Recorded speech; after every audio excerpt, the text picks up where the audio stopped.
Hey guys, welcome back to the channel. In today's video, I'll show you how to purchase a Rewarble Super Gift Card using your Visa or Mastercard. So let's get started.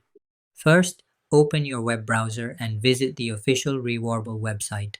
Once you're on the home page, open the Rewarble Super Gift Card page and click the Buy Now button. Next, click Add to Cart to add the gift card to your shopping cart. After that, open your cart and review your order. Now enter your email address, as this is where your gift card details will be sent after your purchase is complete.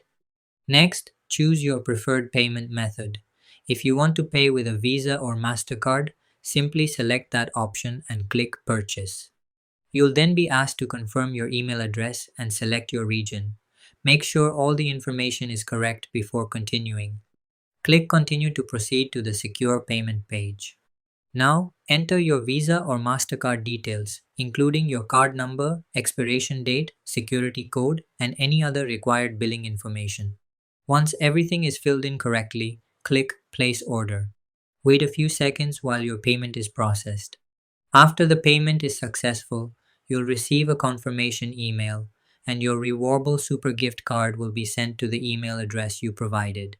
And that's it. If you found this tutorial helpful, don't forget to like this video, subscribe to the channel, and leave a comment below. Thanks for watching, and I'll see you in the next video.